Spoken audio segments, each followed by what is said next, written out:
के परिशिष्ट को आप भी देखिए। और मैं कोई इसमें प्रश्न नहीं करना चाहता, मैं आपको कुछ चीजें बोलना चाहता हूं। और बहुत संवेदनशील विषय, जब आप मुख्यमंत्री थे, पंचायत और समाज कल्याण का डायरेक्टरेट एक होता था, तब इस स्कूल को हमने खोला था। इसमें आप देखेंगे, आपसे संरक्षण चाहता हूं, पढ़ देता हूं, फिर मैं पूछूंगा। जो स्वीकृत पद हैं वो 31, उसमें एक प्राचार्य को छोड़ के 30 पद खाली हैं दिव्यांगों के स्कूल में।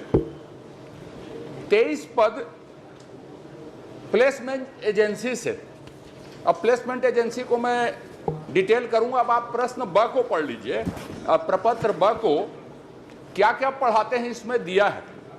Bachelor of arts fine arts, bachelor of fine arts, bachelor of fine arts के विषय अलग अलग दिए हैं। उसमें हिंदी भाषा, पर्यावरण आप देखेंगे 2, तबला वबला सब है उसमें। फिर प्रपत्र सा आप देखिएगा कि क्या क्या सुविधाएं दी जाती हैं। और द में आप देखिएगा कि इसका अनुदान, दिव्यांगों के स्कूल का अनुदान प्रति वर्ष कम हो रहा है। इस साल 25-26 में 57 लाख रुपए। और आखिरी जो प्रपत्र है उसमें क्या खर्च हुआ है वो है। अभी कुछ दिन पहले मेरा एक प्रश्न था, माननीय नेता प्रतिपक्ष हैं, माननीय दोनों उप मुख्यमंत्री हैं, आप हैं, आपके समय में ये स्कूल खुला, प्लेसमेंट एजेंसी के पंजीयन, मेन सप्लाई, इसकी निगरानी करने के लिए कोई व्यवस्था है क्या? तो श्रम मंत्री ने जवाब दिया था कि इसकी कोई व्यवस्था नहीं।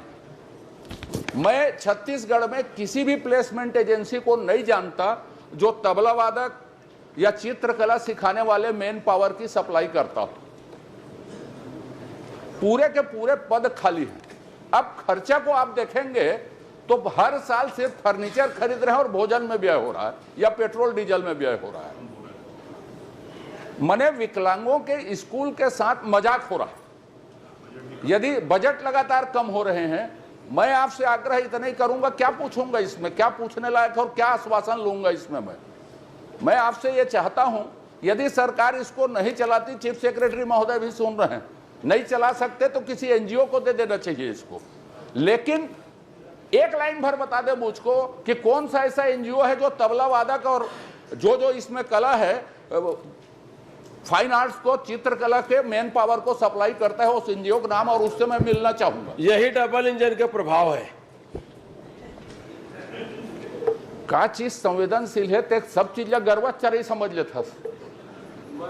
चला था, लाठी भी चला था। माननीय अध्यक्ष महोदय, अब इसमें कुछ बोलना चाहे, कुछ करना चाहे तो वो जाने। मैं सदन के सामने इस बात को लाना चाहता था, या तो इसको बंद कर दें या किसी एनजीओ को दे दें, और चलाएं तो ठीक से चलाएं, और ठीक से चलाने के लिए यदि कुछ कदम उठा रहे हो तो बता दें, नहीं तो इससे अतिरिक्त मेरा कोई प्रश्न नहीं। ठीक है।